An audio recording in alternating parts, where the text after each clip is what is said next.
हाँ तो नमस्कार विद्यार्थियों, स्वागत है आप सभी लोगों का। और जैसा कि आपको पता है कि आपकी रीट एग्जाम की डेट फाइनल हो चुकी है, तो अब आपको शिक्षक बनने के लिए आपकी तैयारी को और बेहतर और मजबूत करना होगा। मैं आपका मित्र आपकी परीक्षा को मजबूत और बेहतरीन बनाने के लिए मेरे चैनल के माध्यम से हर संभव प्रयास करूंगा। लेकिन इसके लिए आपको चैनल को सब्सक्राइब करना है और क्लास को आपके दोस्तों तक शेयर करनी है, और इसके साथ ही क्लास को पूरा भी देखना है ताकि मैं जो मेहनत कर रहा हूँ ना ये सफल हो सके। बिल्कुल। और बात करें आज की क्लास की, तो आज की क्लास में अपन हिंदी शिक्षण विधियों के महत्वपूर्ण एमसीक्यू प्रश्न हल करेंगे। बिल्कुल दोस्तों। और इससे पहले मैं आपको बता दूं कि हिंदी विषय के एक एक टॉपिक की मैंने एमसीक्यू क्लास बनाकर अपलोड कर दी है, तो आप वो भी जाकर देख लेना।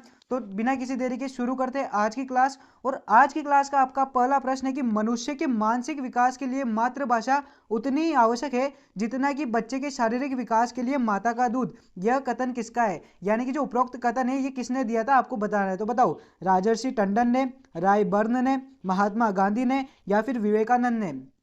तो कथन है कि मानसिक विकास के लिए मातृभाषा उतनी ही आवश्यक है जितना कि शारीरिक विकास के लिए माता का दूध। ये कथन आपके दिया था महात्मा गांधी ने। किसने दिया था दोस्तों? महात्मा गांधी ने। बिल्कुल सही। तो हमारा इस प्रश्न का सही उत्तर क्या हो जाएगा? ऑप्शन सी, महात्मा गांधी ने ये दिया था। बिल्कुल दोस्तों। अगला प्रश्न देखो आप, क्वेश्चन नंबर 2। भाषा शिक्षण में पाठ्य सामग्री और उसकी शिक्षण प्रणालियों का चुनाव निम्न में से किस आधार पर किया जाना चाहिए? यानी कि प्रश्न आपसे कह रहा है कि भाषा शिक्षण में पाठ्य सामग्री और शिक्षण प्रणाली का चुनाव अपन कैसे करें? बताओ, बच्चों की आवश्यकता के आधार पर, शिक्षक की आवश्यकता के आधार पर, या फिर अभिभावकों की आवश्यकता के आधार पर, या सामाजिक आवश्यकताओं के आधार पर? देखो, भाषा शिक्षण में पाठ्य सामग्री और शिक्षण प्रणाली का चुनाव हमेशा अपन बच्चों की आवश्यकता के आधार पर करेंगे। किस पर? बच्चों की आवश्यकता के आधार पर। बिल्कुल दोस्तों। तो हमारा इस प्रश्न का सही उत्तर क्या हो जाएगा? ऑप्शन ए, बच्चों की आवश्यकता के आधार पर ही हम भाषा शिक्षण में पाठ्य सामग्री और शिक्षण प्रणाली का चुनाव करेंगे। बिल्कुल दोस्तों।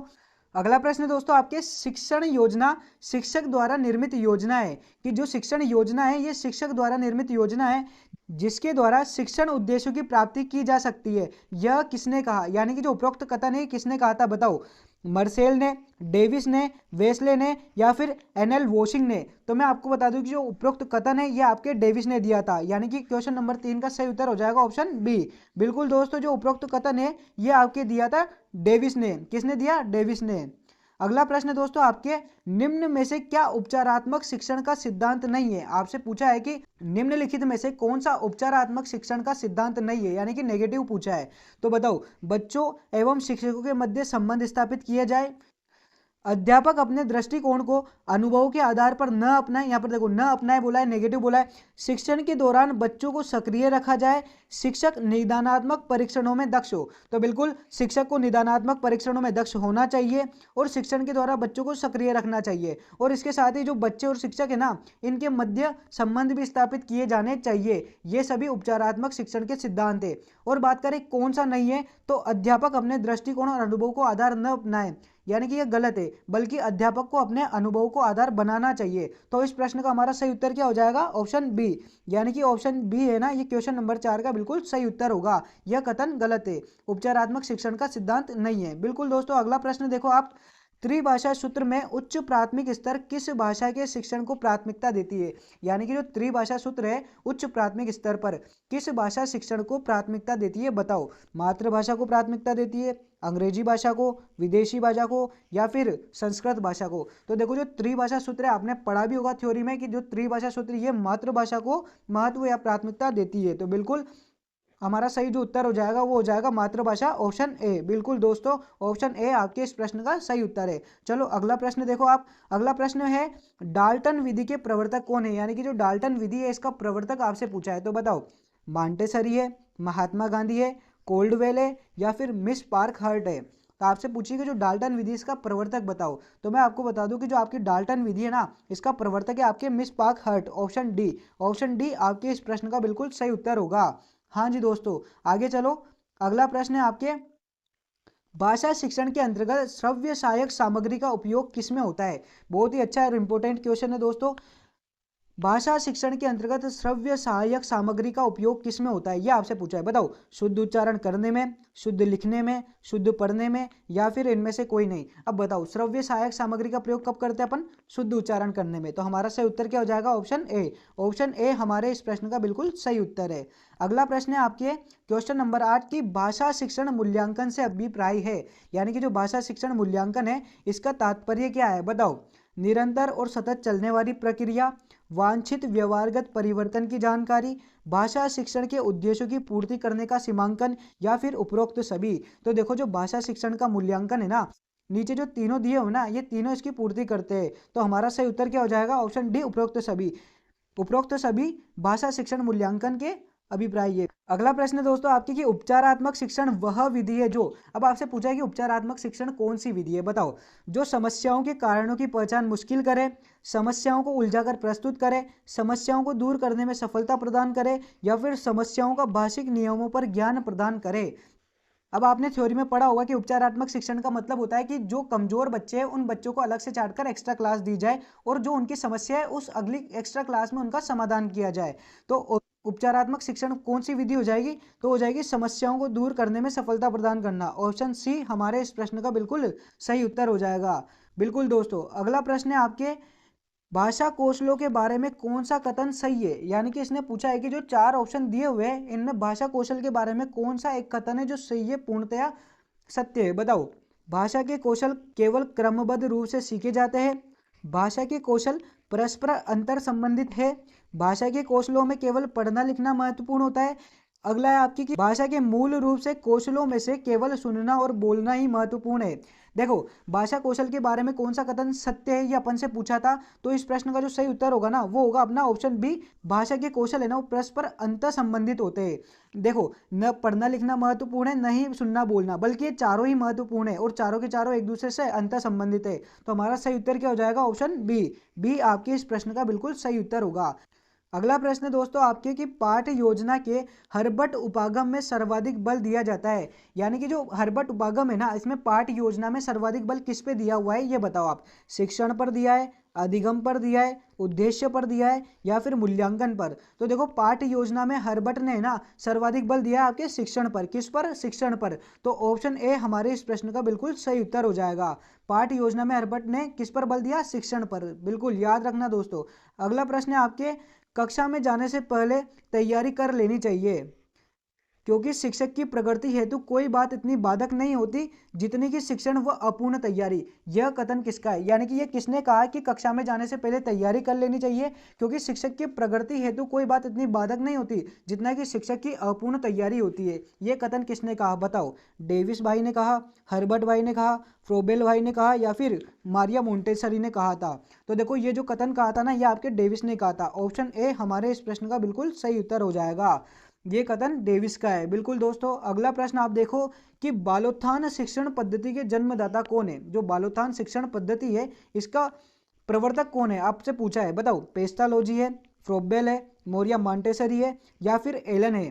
तो देखो, जो बालोत्थान विधि है ना इसके प्रवर्तक है अपने फ्रोबेल, यानी कि जन्मदाता कौन हो जाएंगे? फ्रोबेल। ऑप्शन बी आपके इस प्रश्न का बिल्कुल सही उत्तर हो जाएगा। बिल्कुल दोस्तों, अगला प्रश्न है आपके कि प्रोजेक्ट एक स्व उद्देश्य क्रिया है। प्रोजेक्ट एक स्व उद्देश्य क्रिया है जिसमें मन लगाकर सामाजिक वातावरण से किया जाए। प्रायोजना पद्धति की परिभाषा किसने दी? देखो, इसने पूछा है कि प्रोजेक्ट एक स्व उद्देश्य क्रिया है, ये परिभाषा किसने दी थी? बताओ, बोसिंग ने, स्टेनेंसिन ने, किलपैट्रिक ने, या फिर बेलार्ड ने? तो देखो, यहाँ पर एक ट्रिक याद रखना कि जहां पर भी आया ना कि प्रोजेक्ट एक स्व उद्देश्य क्रिया है तो ये आपके परिभाषा दी थी किलपैट्रिक ने। किसने दी? किलपैट्रिक। ऑप्शन सी हमारे इस प्रश्न का बिल्कुल परफेक्ट उत्तर होगा। किलपैट्रिक जो महाशय थे जिन्होंने प्रोजेक्ट विधि दी थी उन्होंने ये परिभाषा दी कि प्रोजेक्ट एक स्व उद्देश्य क्रिया है। बिल्कुल दोस्तों, अगला प्रश्न देखो आपकी प्रायोजना एक समस्या प्रदान कार्य है जो अपनी स्वाभाविक परिस्थितियों में पूर्ण किया जाता है। यह कथन किसका है? वापस आपसे प्रायोजना यानी कि प्रोजेक्ट विधि के बारे में पूछा है तो बताओ, प्रायोजना एक समस्या प्रदान कार्य है जो अपनी स्वाभाविक परिस्थितियों में पूर्ण किया जाता है। यह कथन किसने दिया था? बताओ, किलपैट्रिक ने, स्टीनेंसन ने, जॉन ड्यूवी ने, या फिर रूसो ने? तो देखो, प्रायोजना एक समस्या, आपको एक ट्रिक याद रखनी है कि जहां पर भी प्रायोजना को समस्या बताया गया है ना ये दिया था आपके स्टीनेंसन ने। ऑप्शन बी आपके इस प्रश्न का बिल्कुल सही उत्तर होगा। अब बताओ, प्रोजेक्ट को उद्देश्य प्रक्रिया किसने बताया? किलपेट्रिक ने। और समस्या किसने बताया? स्टीनेंसिन ने। तो बिल्कुल हमारे 16वें नंबर क्वेश्चन का उत्तर क्या है? Option B.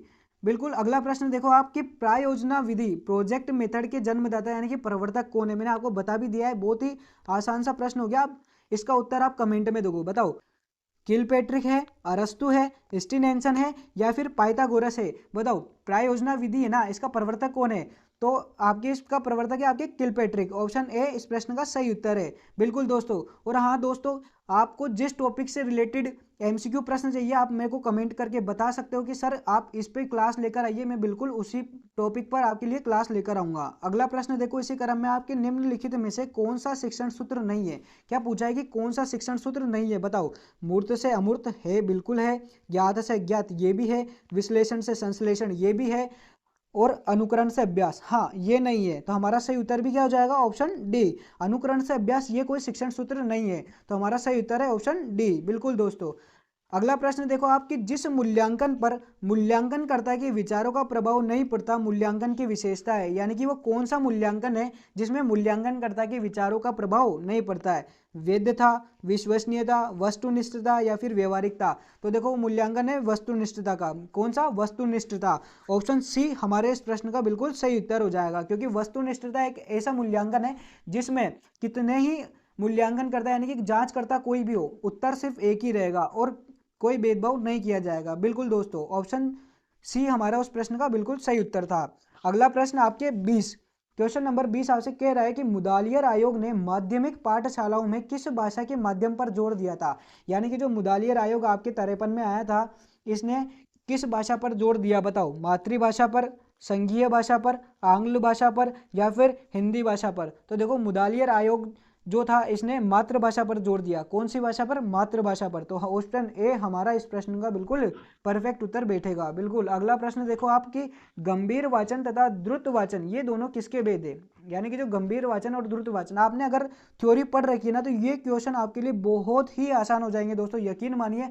और ऐसे ही क्वेश्चन आपका बोर्ड आपसे पूछता है रीट की परीक्षा में। तो पूरा तन मन धन लगाकर क्लास को देखिए और कमेंट में साथ के साथ उत्तर देते जाइए। इससे ये होगा कि आपको ये प्रश्न याद होते जाएंगे। और जैसे अगर मान लो कि ये ऐसे के ऐसे प्रश्न आपके पेपर में आते हैं तो आप देखते टिक कर दोगे। तो बताओ गंभीर वाचन और द्रुत वाचन किसके भेद है? स्वस्वर वाचन के, आदर्श वाचन के, मौन वाचन के या फिर अनुकरण वाचन के? तो आपको पता है कि यह है मौन वाचन के। ऑप्शन सी आपके इस प्रश्न का सही उत्तर है।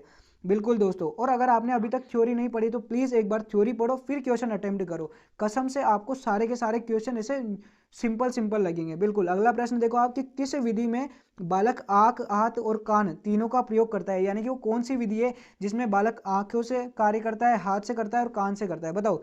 मैडम मोंटेसरी, पेस्टोलॉजी, जैक्टोट विधि या फिर इनमें से कोई नहीं? तो देखो वो जो विधि है ना जिसमें बालक आंख, कान और हाथ तीनों का प्रयोग करता है वो है आपके मैडम मॉन्टेसरी विधि। और ये विधि जो है ना ये मंद बुद्धि बालकों के लिए होती है। किसके लिए होती है? मंद बुद्धि बालकों के लिए। तो बिल्कुल हमारा जो सही उत्तर हो जाएगा वो जाएगा ऑप्शन ए। बिल्कुल दोस्तों। अगला प्रश्न देखो आपकी शिक्षा प्रणाली की सफलता योग्य शिक्षकों पर निर्भर करती है, ये कथन किसका है? दोस्तों ये कथन वाले प्रश्न है ना ये आपके पेपर में अवश्य आएंगे, इस वजह से इन प्रश्नों को नेग्लेक्ट करने की कोशिश मत करना है। इनको बिल्कुल अच्छे से याद रखने की कौन सा कथन किसने दिया था। बताओ। शिक्षा प्रणाली की सफलता योग्य शिक्षकों पर निर्भर करती है, कथन किसका है? हुमायूं कबीर का है, महात्मा गांधी का है, रूसो का है या फिर प्लेटो का है? तो देखो जो कथन है ना ये कथन आपके दिया था हुमायूं कबीर ने। किसने दिया? हुमायूं कबीर ने। ऑप्शन ए आपके इस प्रश्न का बिल्कुल सही उत्तर है। बिल्कुल अगला प्रश्न देखो आप क्वेश्चन नंबर 24 कि स्वस्वर वाचन का अभ्यास कौन सी कक्षाओं में होता है? यानी कि जो स्वस्वर वाचन होता है ना वो कौन सी कक्षाओं में होता है? बताओ। छोटी कक्षाओं में, माध्यमिक कक्षाओं में, उच्च कक्षाओं में या फिर उच्च माध्यमिक कक्षाओं में? तो देखो स्वस्वर वाचन होता है आपकी छोटी कक्षाओं में। ऑप्शन ए आपके इस प्रश्न का बिल्कुल सही उत्तर हो जाएगा। अगला प्रश्न दोस्तों आपके कि किसी भाषा को पढ़ने और लिखने की अपेक्षा बोलना सीखना सबसे छोटी पगडंडी को पार करना है, यह कथन है। यानी कि ये उपरोक्त जो कथन है ये किसने दिया था? बताओ। रायबर्न का कथन है, किटसन का कथन है, प्रोफेसर रमन बिहारी लाल का कथन है या फिर महात्मा गांधी का कथन है कि किसी भाषा को पढ़ने और लिखने की अपेक्षा बोलना और सीखना सबसे छोटी पगडंडी पार करना है?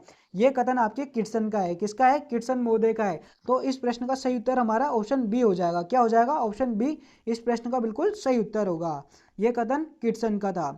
बिल्कुल। अगला प्रश्न देखो, आपके समवाय विधि के 3 समवायों में शामिल नहीं है, यानी कि जो समवाय विधि है जिसका सहयोग हर्बट ने किया था उसमें कौन सा शामिल नहीं है बताओ। उद्योग, भौतिक वातावरण, सामाजिक वातावरण या फिर संवेगात्मक विकास। तो देखो समवाय विधि ना, इसमें उद्योग शामिल था, भौतिक वातावरण शामिल है, सामाजिक वातावरण शामिल है, लेकिन संवेगात्मक विकास ये शामिल नहीं है।